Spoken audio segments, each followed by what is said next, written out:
who you are. Holy forever. Daar is niemand soos U nie, Here. En meer 24 ouderlinge om die troon met alle engele, Here, kom buig ons saam. En ons roep uit, God die Vader is heilig, God die Seun is heilig, en God die Heilige Gees is heilig. Heilig, heilig is U en U alleen. Here, U is die hoof van die kerk, U bruid, en die bruid sal uitroep, heilig, U is heilig. En ons loof en ons eer, Here, word verheerlik, Here. En net in ons woorde nie, maar dat ons vrug, ons dade, ons werke sal wys, Jesus Christus en Christus alleen. It's Christ alone, through faith alone, through your word alone, by grace alone. Be exalted, Lord. En ons eer U naam. Here, my gebed is volgende. Here, dat Wynand net die spreekkanaal is, Here, dat U woord, dat sal deurvloei om ons harte te sal besny, Here, dat ons veranderd nie sal uitstap. En ons bid dit in U naam alleen. Amen. Kom ons sit. Ek vra nou juist van om lang te bid, dat ek ook hier kan regkry. Wat gebeur? Sê lang genoeg nie. Ek kan weer bid. Eers vinnig genoeg.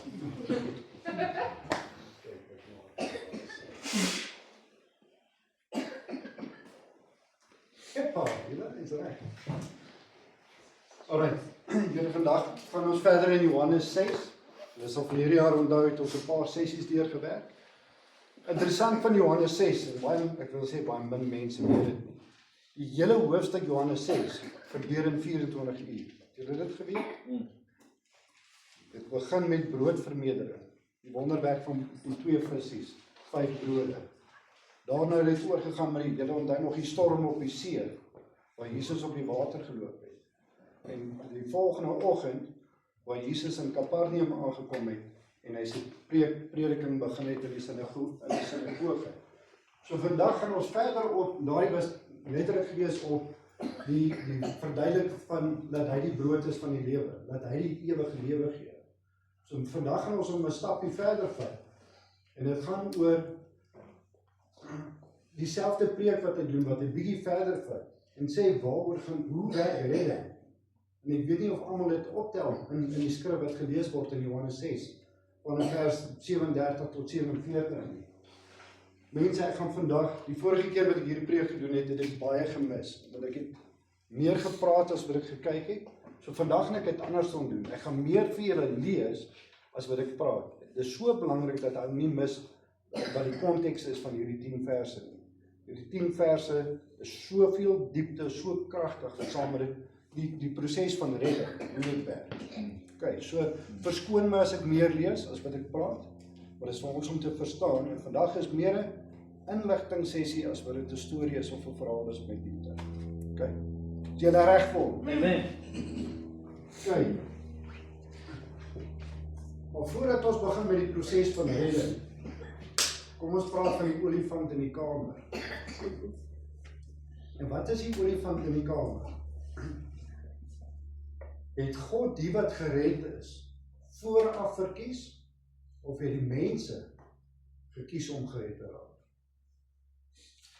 En dit is 'n baie belangrike vraag. Daar is soveel mense met die persepsie dat, en ons gaan nou deur verse in die Bybel gaan, wat sê, maar God het ons vooraf gekies, met die persepsie dat, maak nie saak wie jy is, of wat jy doen op aarde nie. Daar is 'n selektiewe mense wat chosen is, wat uitverkorene is. Okay? Is dit so? Het God ons vooraf verkies? Wat dink julle? Ja. Hy het. Kom vir ons verduidelik van waar dit kom. Kom ons kyk wat sê die Bybel. Efesiërs 1 vers 4. So het hy, nog voordat die wêreld geskep is, ons in Christus uitverkies, om heilig en onberustig voor hom te wees. Vers 5. In sy liefde het hy ons volgens sy genadige beskikking toe ook al daarvoor bestem om deur Jesus Christus sy kinders te wees. Vers 11. Deur Christus het ons deel geword van die volk van God, soos hy dit vooruit al bestem het. Ons gaan nog 'n bietjie verder. Romeine 8 vers 29 en 30. Die wat hy lang tevore verkies het, het hy ook bestem om gelykvormig te wees aan die beeld van sy seun, sodat sy seun baie broers kan hê, van wie hy die eerste is. Die wat hy daartoe bestem het, het hy ook geroep, en die wat hy geroep het, het hy ook vrygespreek, en die wat hy vrygespreek het, het hy ook verheerlik. God sê in Jeremia 1 vers 5 vir Jeremia, voordat ek jou in die moederskoot gevorm het ek jou geken. Voordat jy gebore is, het jy aan my gewy, en jy is profeet van die nasies aangestel. Staan in die Bybel, God het ons gekies. Ken wat verder. Ek sien Isak, baie huiwerig hieroor. Ek gaan nou jou antwoord, Isak. Dis verwarrend as mense hier lees. As mense hier na hierdie verse kyk en sien mense, maar God het ons vooraf gekies. Dit staan in die Bybel. Nie waar nie? Maar dink so daaraan. Daar is soveel bewys in die Bybel waar God voorspellings gemaak het wat waar geword het. Of het nou jare later was, eeue later was, dekades later was. Hoekom? God het insig wat in die toekoms gaan gebeur. Nie waar nie? So het hy insig van ons toekoms. Ek en jou toekoms. Dis of my kan vooraf kies. Ek weet van toe jy op pad is. Wat het sin vir jou? So, God het vooraf geweet dat ons toekoms van ons inhou. Kijk, maar dan kom maar 'n tweede gedeelte hier. Ons het gesê, het God ons vooraf gekies. Tweede gedeelte is, het 'n mens ook 'n sê hier. 'n Mens het 'n sê hier. Ons sluit aan met die tweede gedeelte. Soos God dan vir Adam en Eva die vryheid gegee om te kies, het hy vir ons vryheid gegee om te kies. Selfs engele het kon besluite neem, kan besluite neem. Okay? En as ons sien, die Bybel maak het ook duidelik dat mens ook 'n keuse maak. Ons sien in Johannes 1 vers 12, maar almal wat hom aangeneem het, aan hulle het hy mag gegee om kinders van God te word, aan hulle wat in sy naam glo. Johannes 6 vers 47, voorwaar ek sê vir julle, wie in my glo, het die ewige lewe.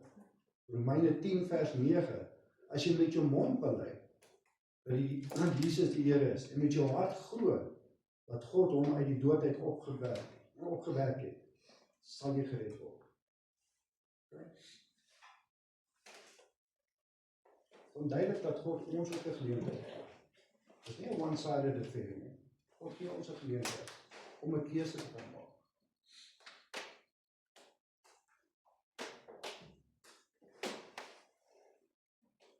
Die vraag is aan wie gee die keuse? En dis die volgende interpretasie wat die mense ook sê, maar is daar net sekere mense wat die keuse kry almal net die keuse. As ons kyk na Johannes 6 vers 40, en dit is die wil van hom wat my gestuur het, dat elkeen wat die Seun aanskou en in hom glo, die ewige lewe mag hê, en ek sal hom opwek in die laaste dag. So kyk na Kolossense 3 vers 11 en 12. Hier is dit nie van belang of iemand Griek of Jood is nie, besny of nie besny, andertalig, onbeskaaf, slaaf of vry nie. Hier is Christus, alles en in almal. Julle is die uitverkore volk van God, wat hy baie lief het.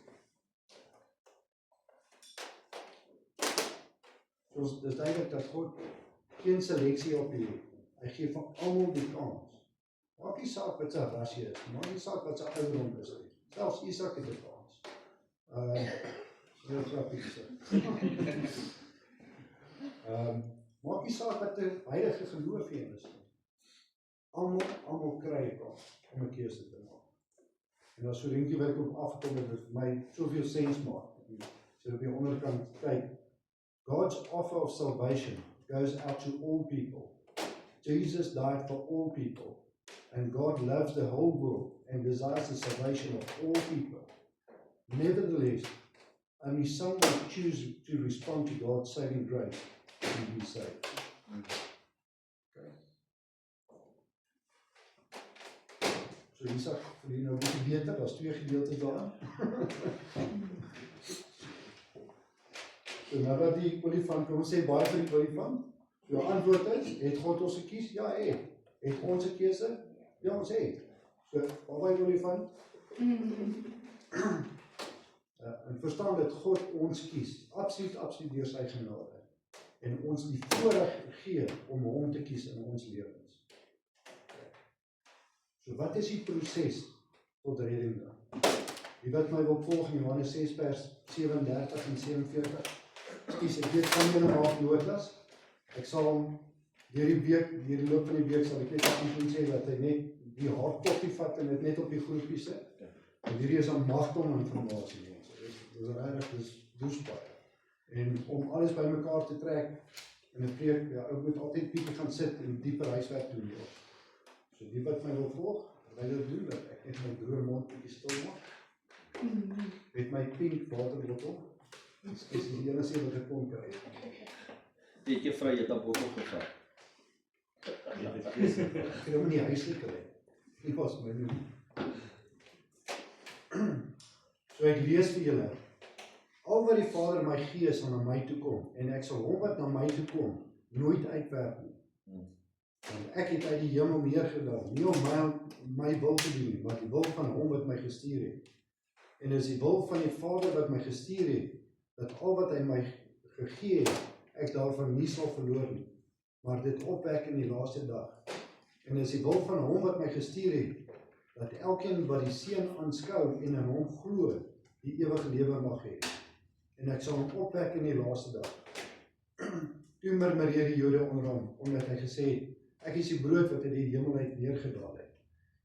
En hulle sê, is hy nie Jesus die seun van Josef, wie se vader en moeder ons ken nie? Hoe sê hy dan, ek het uit die hemel neergedaal? En Jesus antwoord en sê vir hulle, moenie oor mekaar murmureer nie. Niemand kan na my toe kom, as die Vader wat my gestuur het, hom nie trek nie. En ek sal hom opwek in die laaste dag. Dit is geskryf in die profete, en hulle sal almal deur God geleer wees. Elkeen dan wat dit van die Vader gehoor en geleer het, kom na my. Nie dat iemand die Vader gesien het, behalwe hy wat van God kom nie. Hy het die Vader gesien. Voorwaar, ek sê vir julle, wie in my glo, het die Vader geglo. So sien julle die proses van redding in die 10 verse? Linda is skerp, sy sê ja. Ek is een van die stadige aan, sy moet dit 400 keer lees en net om te begin begrip. Want ek nie 'n proses daarin gesien nie. Want die lees weer, waar jy net 6 verse gaan vir die uit. En die 6 verse is, al wat die Vader my gee, sal na my toe kom. En ek sal hom wat na my toe kom, nooit uitwerp. En dis die wil van die Vader wat my gestuur het, dat al wat hy my gegee het, ek nie daarvan sal verloor nie, maar dit opwek in die laaste dag. En dis die wil van wat hom en dis die wil van hom wat my gestuur het, dat elkeen wat die Seun aanskou en hom glo die ewige lewe mag hê. En ek sal hom opwek in die laaste dag. Niemand kan na my toe kom, as die Vader my gestuur het, hom nie trek nie. En ek sal hom opwek in die laaste dag. Dit is geskryf in die profete en hulle sal almal deur God geleer wees. Elkeen dan wat dit van die Vader gehoor en geleer het, kom na my toe. Voorwaar, ek sê vir julle, wie my glo die ewige lewe. Sien julle nou die proses? Nog nie, ek ook nie. Ok, kom ons doen die volgende. Kom ons sit gou daarin net in konteks. Ons sien in die 6 verse, niemand kan na Jesus kom, as God hom nie trek nie. Ons sien ook, elkeen wat in Jesus glo, in die ewige lewe. God gee vir Jesus die wat hy getrek het. Die wat God vir Jesus gee, sal deur God geleer wees. Jesus sal die wat God hom gee, nie uitwerp, verloor, en Jesus sal die wat God hom gee, opwek op die laaste dag. Jesus sal die wat God vir hom gee, ewige lewe gee. Hier begin 'n proses nou uit dit uitkom, vir die toe. Om dit makliker te maak, wat stap 1? Tot trek ons. Ja? Stap 2. Die mens maak 'n keuse tot geloof. Stap 3. God keer ons en gee die uitverkorenes vir Jesus. Stap 4. Jesus ontvang ons, die uitverkorenes, en gee vir hulle die ewige lewe. Verstaan julle dit? Jy is daai 10 verse vat, en die stappe volg van die proses van redding. Okay. Kom ons bespreek elke een van die 4 stappe wat saam met dit gaan. Eerste vraag is, hoekom moet God ons trek? Wat is die logika, wat is die rede dan? Okay, en dis eintlik 'n ding wat baie diep afspeel. Ons word in 'n wêreld groot gemaak, van kleins af, waar werklikheid en realiteit gebaseer is op ons logika, is gebaseer op ons intellek, dit wat mense begryp en kan bewys. Nie waarom? Enigiets anders buite hierdie raamwerk is nonsens, is onwaar. Selfs tot op 'n punt van, as jy begin praat oor en die ander, hierdie is 'n bietjie koekoes. Verstaan nie waar dit gaan nie. As ons praat van 'n see wat ooploop, ons praat van 'n donkie wat praat, ons praat van 'n man wat 'n perdekar weghardloop. Ons praat van 'n sover so 'n aarde wat terugbeweeg het in tyd vir 'n sekere periode. En die mense, ja, is lekker nie. Dis 10:04 nie. Weskop is daar gehad jy papa. Okay? Maar dis ons intellek, hoe ons groot gemaak is weer. En dit pas nie in ons wêreld se raamwerk nie. Die mens is van natuur teen die konsep van 'n bo-natuurlike mag en het ons geen begeerte en of behoefte om te glo in 'n skepper of 'n God nie. Soos Paulus sê dat ons eintlik 'n vyand is van God en Jeremia noem dat die ongeredde persoon se hart so verduister is dat hy dit self nie eers besef nie. God se insig, God se vermoë, ver bo ons raamwerk, ver bo ons raamwerk. En dis daarom nodig dat God ons moet trek, God moet ons aanraak, sodat sy gees ons verstand oopmaak, dat ons die dieper dinge sien en verstaan. Anders sal ons duister en opstandig bly teen God. As God ons nie aanraak nie, it's not gonna happen. Paulus in Efesiërs 1 vers 17 en 18, dat die God van ons Here Jesus Christus, die Vader aan wie die heerlikheid behoort, deur sy gees aan julle wysheid gee, en hom so aan julle openbaar, dat julle hom werklik kan ken. Ek bid dat hy julle geestesoë so sal verhelder, dat julle kan weet watter hoop sy roeping inhou, en watter rykdom daar is, en die heerlike erfenis, van wat hy vir die gelowiges bestem het. Is dit nie so impak, so treffend die op nie? Ja. Duidelik. As ons nie aangeraak word, ons die Heilige Gees, as ons nie getrek word deur God nie, het ons moeilik. Ons sien dit ook verder buite in vers 44 wat ons nou gelees het, niemand kom na my toe, as die Vader wat my gestuur het, hom nie trek nie. Is dit verder ook in Johannes 6 vers 65. Daarom het ek vir julle gesê, niemand kan na my toe kom, as die Vader dit nie aan hom gegee het nie. Nee? Weereens, Jesus sê dit self ook vir ons.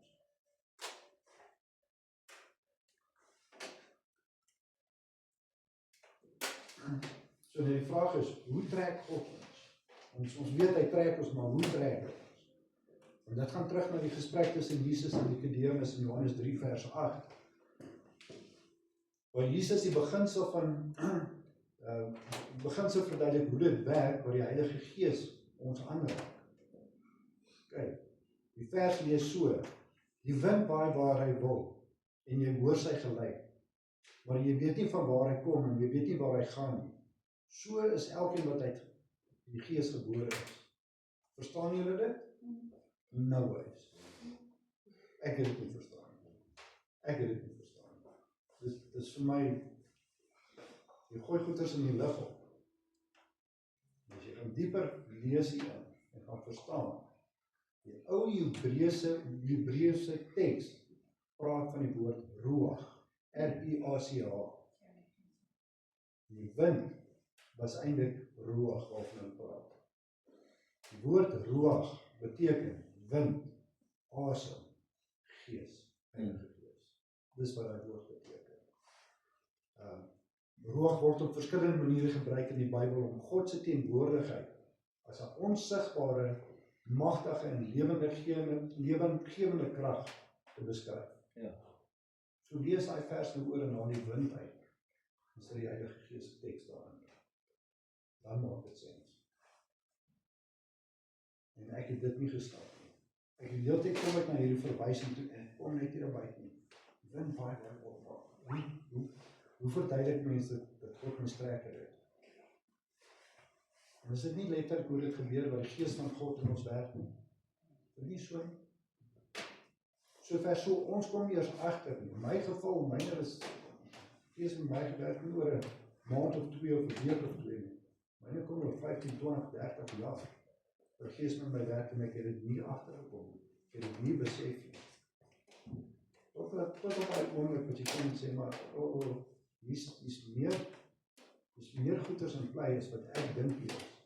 Okay? So hoe werk die Heilige Gees met ons? En is soms nie net 'n enkele ding nie, partykeer is dit 'n kombinasie. Jy kom op 'n punt dat jy daai werklike diepte innerlike gevoel het. Daar's meer in die wêreld as wat ek sien in die wêreld. Daar's meer in die wêreld as wat ek beleef in die wêreld. En jy begin vra.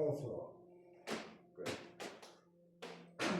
Ons begin insig kry oor mense sê ons sien goeders, ons hoor goeders. Dat wil sê maar uit 'n ander perspektief as ons kyk na die wêreld.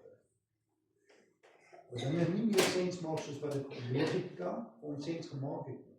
Want as dieper goeders wat sou gebeur. Ons praat van omstandighede. En boy het ons omstandighede in ons lewens. Daai bedruktheid wat ons het, daai keer wat jy by die huis kom en soveel druk het, soveel stres en hier kom die kat af oor die paadjie, jy skop hom sommer oor die dak. Dis so in hy oomblik, dis desperaat, jy het geen uitweg. Nie waar? Ons beleef dit. Jy weet nie om dit te hanteer. Wat mense help my nie meer. Dan moet ek begin kyk na boonatuurlike magte, kragte. Presies wat die Heilige Gees so mooi kan doen. Okay? Die ou begeerte van liefde, van omgee, van goedheid, soos wat Jesus vir ons voorstel. Ja? Dis maar 'n paar maniere hoe die Heilige Gees met ons werk.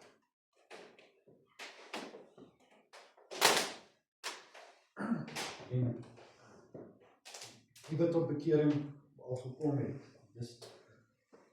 jy sal presies sê, verstaan wat ek bedoel hierso by. En dis net daar waar ek penny drop en dit begin. Dit wat die Bybel sê, maak sens, dit maak sens, dit maak sens. Okay. En jy weet jy behoort aan nie. Amen. Okay, tweede stap. Die mens maak 'n keuse tot geloof. Elke persoon moet 'n besluit neem. Vir God, of dis nie vir jou. As dit nie vir jou is nie, bly jou hart verhard oor die woord van God. Hoekom is dit dat mense jou vermy of selfs tot 'n punt van boosheid, kwaad geraak, as jy begin praat van God, Jesus, die Heilige Gees. Mense raak kwaad. Ek was self so. En ek sê om te sê, ek ken dit. Dit is die eerste keer in my lewe. As my ma gepraat het van God, my ma was so stoere gelowige Christen. Ek praat het van God. Dit het my tand gebyt. Hou op aan my.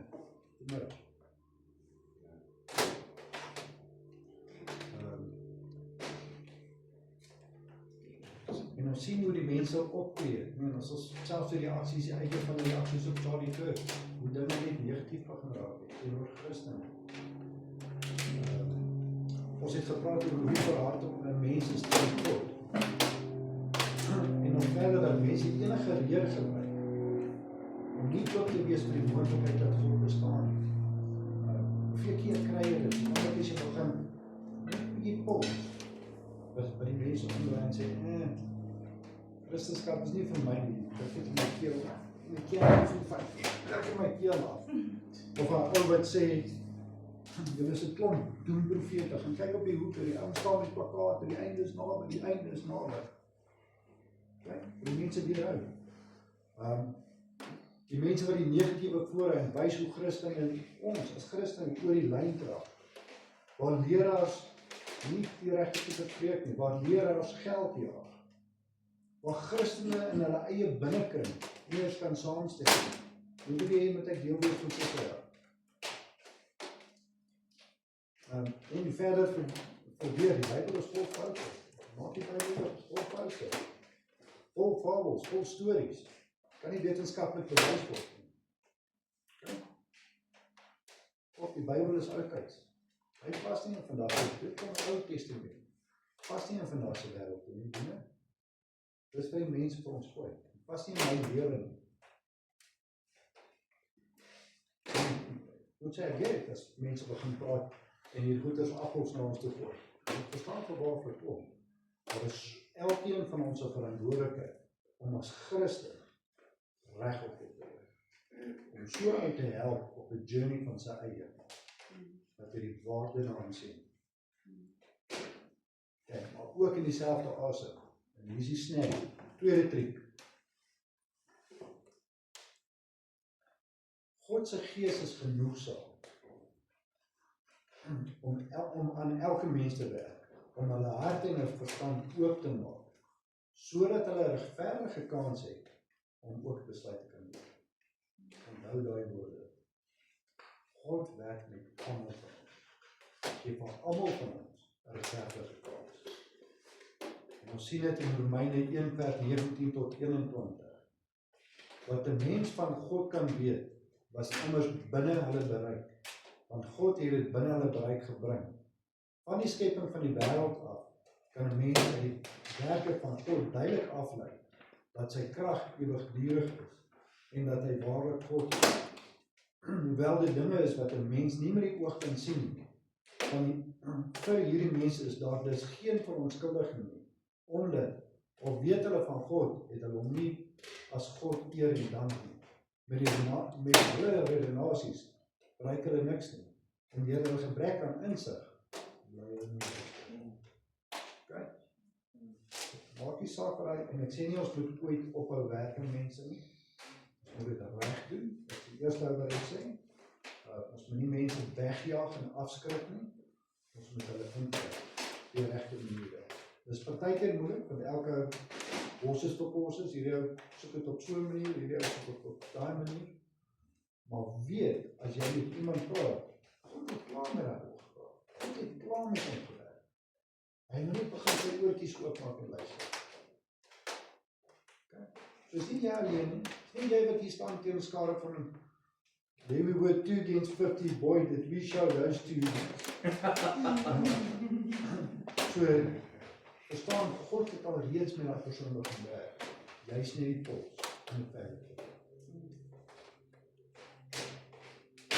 Die vraag hier is, as jy nog nie daar is, het jy al jou besluit geneem vir God?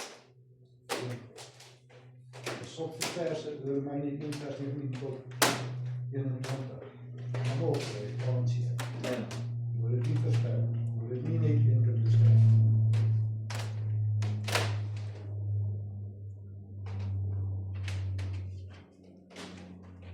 Okay. Hoe kom mens tot geloof? Dis die volgende vraag wat die mense vra. As jy met jou mond bely dat Jesus die Here is en met jou hart glo dat God hom uit die dood uit opgewek het, sal jy gered word.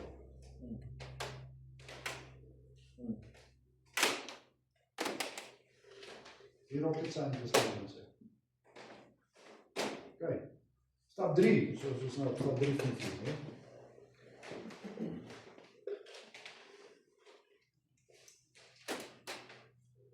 En het gaan oor God keer ons. Ons het nou gesê die eerste God trek ons, die tweede stap is ons maak 'n keuse. Daarna God maak 'n keuse. En hy keer ons om ons wat uitverkoren is, wat werklik glo in Jesus se. Okay? Alhoewel God almal die geleentheid gee om tot bekering te kom almal nie opreg tot bekering nie. Maar God uit sy genade, net die mense wat opreg en waarlik tot bekering gekom het, vir Jesus gee. Okay. Hoeveel mense weet julle van wat tot bekering kom? Daar is 'n paar, né?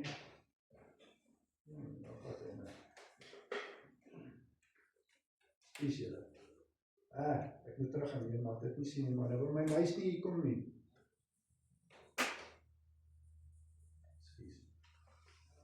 Hoeveel mense ken julle wat tot bekering kom? Hoeveel van die mense kom regtig opreg tot bekering? Ons het soveel mense wat gedoop word, kom tot bekering. Maar hulle verander nie hulle been. Vrydaande, Saterdaande, hoep, lekker bars, rugby, sessie, vloek, skree, rook, bietjie zon, gaan aan soos wat hulle altyd aangegaan het. Hoe kan jy sê jy verander? Hoe kan jy sê jy is gedoop en jy is besig met 'n heerlikheidsproses en jou aan week in week uit, sonder emosie om te sê, maar jy is verkeerd. Jy is nie bekeerd nie. As jy ander met jou wees, jy nie bekeerd nie. Okay. Hoeveel van die mense word in 'n emosionele oomblik vasval, soos wat ons nou gesê het, wat jy op daai punt is, jy's gebreek, jy's down and out. En niemand kan jou help nie. En jy kom op 'n punt dat jy sê, Here vir die Here om jou verder te hanteer. En as dit opgelos is, bly jy nog steeds in die woord van die Here, gaan jy terug aarde toe, sê op wêreld toe, sê, is nou verby, ek is nou weer, geliefdes. Hoeveel keer gebeur het? Hoeveel keer gebeur het dat mense bekeer omdat my pel bekeerd is? My vriende kan net bekeerd geraak. Hoeveel keer? Mens bekeer jy. Dis nou half measure. Ja. Okay. Dan is daar teologie, en ek verstaan dit, ek get dit, maar daar is 'n teologie wat sê, once saved, always saved. Ja? Dis op afloop. Want die teologie van once saved, always saved, is alleenlik waar as ons in opregtheid bekeer en volhou in ons geloof. Amen. Ons lees in 1 Korintiërs 15 vers 2, die 83 weergawe. Deur die evangelie word julle ook gered, as julle vashou aan die boodskap, soos ek dit aan julle verkondig het. As julle aan enigiets anders vashou, het julle te vergeefs tot geloof gekom. Hebreërs 3 vers 14 sê, ons bou deel aan Christus, as ons end uit volhard in die vertroue waarmee ons begin het. Okay? So wees versigtig. My meisies kom hoor. Sal maar my nie omhoud gaan. Stap 4. Is gegee deur God aan Jesus. Amen, amen, amen. Woep. Dis waar ons wil wees. Dis waar ons wil wees. Jy is 'n doring, jy is 'n uitverkorene. Jy is op 'n punt wat jy sê, ek gaan Jesus ontmoet. Moet dit nie wees nie. Moet dit nie wees nie. Imagine dit vir 'n sekonde. Te weet, jy gaan hom ontmoet.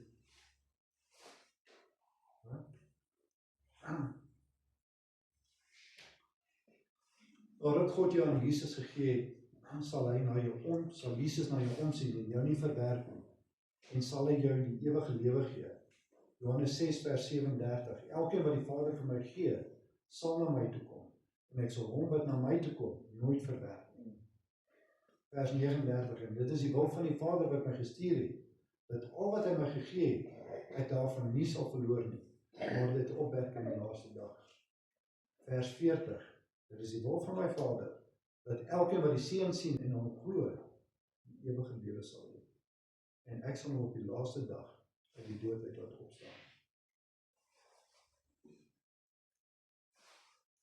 Hoe kom ons hier? Hoe kom ons op stap 4? Luister. Luister. Heilige Gees werk aan elkeen, soos ons al gesien het, aan elkeen. Luister net as die Heilige Gees werk. Wanneer jy tyd in die woord, kry duidelikheid. Nou, hierdie Christendom en redding is nie net 'n hartsaak nie, dis 'n kopsaak saam met dit. Jy moet beginsels begin verstaan saam met dit. As dit 'n emosionele saak alleen is, val jy somewhere along the line van die bus af. Jy moet kan motiveer wat jy in glo. Jy moet kan. Nee?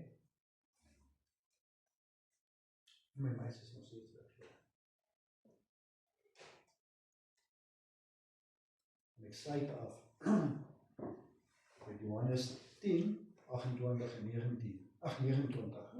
Bietjie meer persoonlik op jou gerig. Jesus gee jou die ewige lewe. En jy sal nooit verlore gaan tot in ewigheid nie. En niemand sal jou uit Jesus se hand uitneem nie. Ons Vader wat jou aan Jesus gegee het, is groter as almal. En niemand kan jou uit die hand van die Vader wegneem. Amen. Sure.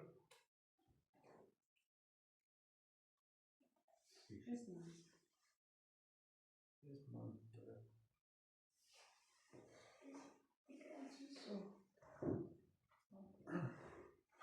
Verstaan julle die proses?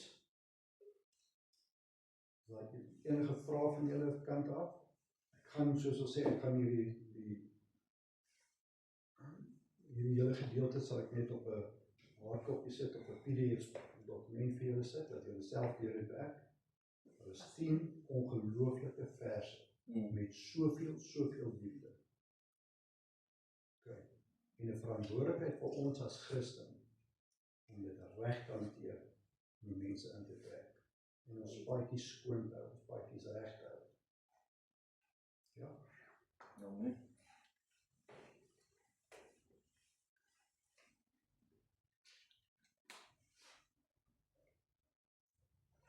Ek sluit af, bid vir ons al.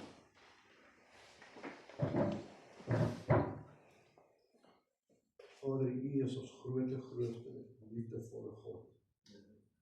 Die genade is onmoontlik om te beskryf.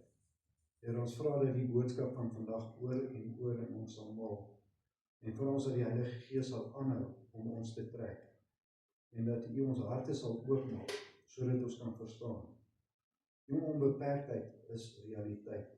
Help elkeen van ons hier om die regte besluite te neem, sodat ons die voorreg kan hê om deel te wees van U uitverkorenes. Ons vra dit in Jesus naam.